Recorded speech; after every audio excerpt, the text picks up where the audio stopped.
my name is Lorraine Garvey of District 32, and I have the absolute privilege of having a conversation with Lisa Hinchcliffe. Lisa, how are you? I'm doing well, Lorraine. Good to be here. You're looking absolutely fabulous, might I say. Yeah. Thank you. You set new standards when I met you last time at our ladies event. I love ladies who set the new standards. So yeah, you're looking fabulous. Well, thank you. I was actually spending some time this morning with Kylie Radford from Morrison Clothing, and there is a woman who says, "How you dress is how it makes you feel good, and if you feel good, you just can really go out there and really do what you need to do." That's right. That's absolutely right. I'm a big advocate of that. So, Lisa, tell us a bit about you. I know you're a successful entrepreneur, you're a successful author now, you've got published books, you're a keynote speaker. But if we peel away all that, what is it? Tell me a bit about you. Tell me a bit about you first. Okay. Lisa? Who's Lisa? Who's Lisa? What are you doing now? Okay, so since writing Entrepreneur to Megapreneur, I've probably really gone into that introspective journey about, I've always been very interested in the psychology of success since I was 16 when I read Think and Grow Rich, which at that time, that took me out of the playground, I guess you could say, and into the possibilities of what lay ahead. And for me, I wanted to be a megastar in business. To be really honest, that's what I wanted. Beautiful. And so I headed that way, started business after business. I eventually started my own production company, and because I was already in the media at that time. And being in the media and doing just normal everyday programs was great, and it really taught me a lot. But what I was more interested in was that more humanitarian style of production. And so I made different short films and documentaries, and one of those I made was on the prevention of youth suicide. It was a tough one to make. It was a tough one to make. Went to air on Channel 7 back in 2010, and it raised quite a bit of awareness, but it was a tough one to make. But I can imagine. I've always had this fascination with psychology, the way people think. That's always been a great interest to me, and it continues to be to this day. So is that what prompted you then to go into and author this book? Is that what the back end of the book is about? Is the psychology of becoming that entrepreneur to megapreneur? Look, I think that at the time, because I was still in television when I started writing the book, I was going to do it as a television program, but I actually saw a book called Icons, and I was really fascinated by this book, and I thought, you know what, I'm going to have more control if I write it myself, and I knew exactly what I wanted to achieve. And I'm going to be honest, Lorraine, I hadn't achieved the level of success that I didn't make it to that megastar in business. And I wanted to know why, because I had really given everything. I thought I'd given everything. I thought I was doing everything right. And so I wanted to find out where I'd gone wrong. But by the time I started writing the book, I'd pretty much given up on actually achieving that great success for myself. So I decided that I would write this book that would help, aspiring entrepreneurs and people already in business, so that they'd have the opportunity to learn from those who'd already been down the path before them. And so started my journey on writing Entrepreneur to Megapreneur. And I have to be honest, when I started, it was really, really tough, because it was a struggle. But then just slowly, as I learned different things, life started to change. So why was it a struggle though? Was it a struggle because of just getting into the way of being an author, or was it a struggle listening or hearing what other people have been doing, the stories, and how that affected you personally? No, it was probably neither of those. I'd been writing for years, so that part wasn't the issue, because when you're in television, you have to write your own material, and I was directing and producing as well. No, it wasn't that, and it wasn't also difficult to hear. what it was, I didn't realize it at the time. It was my self-belief. I didn't think I could do it.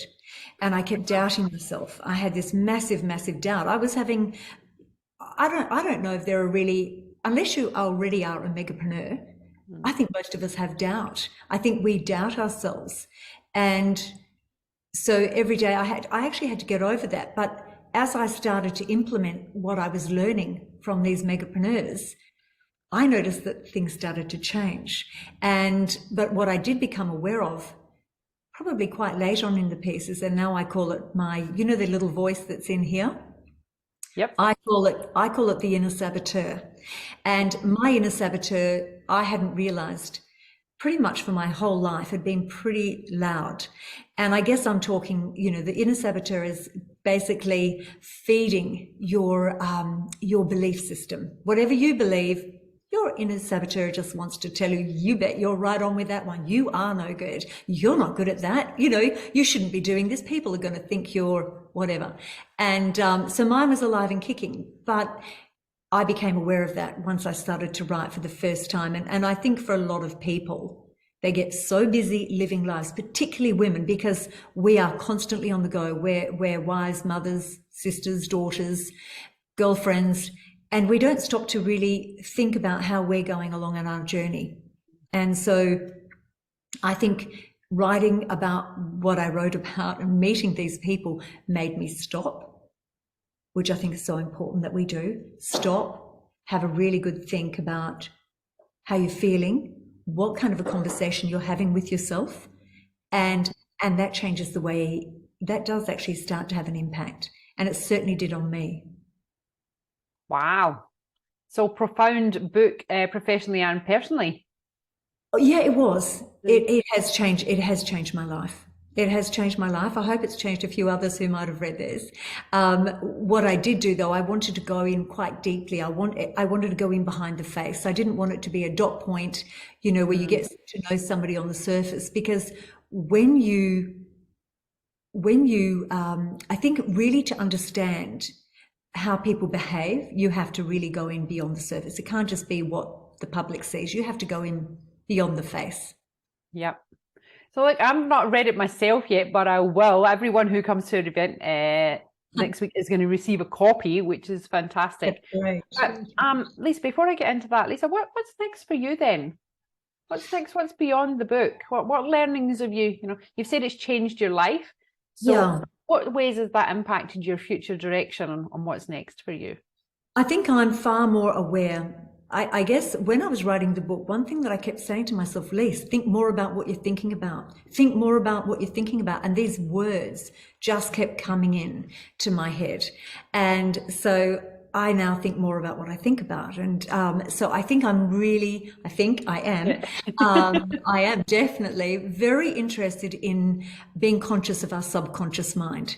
And I think most people, we live, Dr. Vish last month, she spoke about this. And I follow Joe Dispenza, of course, but I also follow Greg Braden and Bruce Lipton and their teachings, and particularly Greg Braden's with the HeartMath Institute. I'm very keen on the HeartMath Institute and heart-brain coherence. So I think that may be, again, I will definitely go down that path. I have a tendency to say I think a lot. Yeah. I do think a lot.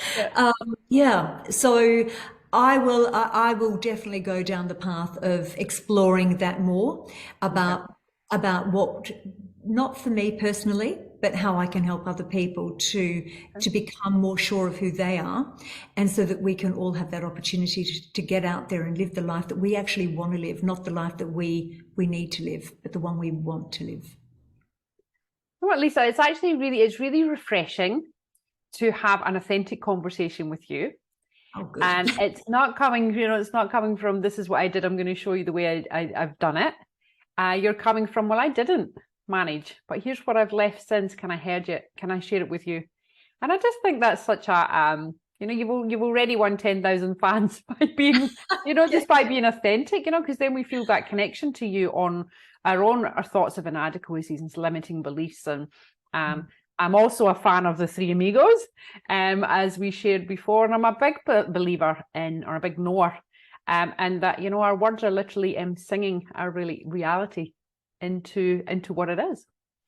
Yeah. And yeah, the power of our words and the power of our thoughts is enormous and massively underestimated. Absolutely. I think that as I said, we don't, there I go again, I think, we don't stop to take note of what we're feeling. We don't take note of that knot in our stomach, or, you know, when you've got a thought and you're dreading something, we don't stop. Well, why are we dreading that? What is stopping us? If we just stop for a moment, we would become aware of the problem. And sometimes just our awareness and our acknowledgement that we're actually going through something is enough to actually get rid of it. That's right. The pause, acknowledge, let it go. Yep, I call it awareness, acceptance, and action, because when you become aware of these things and you acknowledge it, you can take action to deal with it. Lisa, I love your train of thought. I love your conversation. I'm loving your authenticity on this interview. And on the back of that, then I've mentioned it a couple of times. I'm really excited because you are going to be the keynote speaker next week for District 32 Ladies event. And it's a pretty special one because we're celebrating the week of International Women's Day, which is all about empowering women, you know, and stepping into who we can be authentically, taking note of who we are. So I'm really, really excited to see. And of course, everybody who comes along gets the book. Massive. Aaron, thank you very much. Can't wait to read it. Why do people need to hear that keynote? Why should people come and hear what you've got to say next week, Lisa? And that's on the Thursday, the 2nd of March. For anyone who is listening at Mount Lolly Golf Club. Why should people come along? Why is it important? Look, Lorraine, as I said before, as women, and this is a women's event. Yep. As women, as I said before, we get so busy, and I think to understand what's going on inside of us is so important. And until you stop and think about that, then you don't address it. Where next week I will be talking about what I learned from the megapreneurs and some of the actions that they took in life and how they dealt with the issues that confronted them, and they have loads of issues. I'm going to be talking about 2 women that are in the book, okay. and how they overcome the challenges. What did they do to overcome the challenges? And they're so simple. But so I'm going to give a couple of ideas of what you can do. Things that I implemented and have made a massive difference to my life. And a lot of the time we don't realize how simple these are only little things that we have to change, but they make a massive difference on how you live your life going forward. So when you get the chance to learn from those who've been down the path before us, I think that's a great way to go to move ahead in your own journey. Look, absolutely. That's what the power of, you know, community and connection and networking is all about. We don't have to make the same mistakes, and we don't have to do it by ourselves, and we don't have to learn it the hard way. And look, we've got the most beautiful group of women who are all really interested in what you're going to say. They're a really supportive, collaborative audience. So I just think we're going to have a wonderful experience leaning into some of these topics. And I'm really keen to hear the secrets of what these other people are doing as well, because, you know, we all want to know what people are doing on the other side or the bigger side. But Lisa, on you go there, sorry. Well, I was just about to say that what I did after I'd finished writing the book, I went back through, because I realized that implementing some of these traits into my own life, actually introducing them, embracing them, that they had such a profound impact. So I went and made a list, and then I shortlisted the list, and these have become my M codes. So I'm going to be looking at some of those M codes, and because they are vital to success. I've come to realize they are absolutely vital. And so we're going to talk about a couple of those M codes, and if you can learn to implement them for yourself, they will change your life. Lisa, powerful ending statement. Thank you very much. I'm really looking forward to seeing you on Thursday, the 2nd of March. Me too, Lorraine. Thanks so much. Thank you very much for your time, and I'll see you next week. Pleasure. Bye now.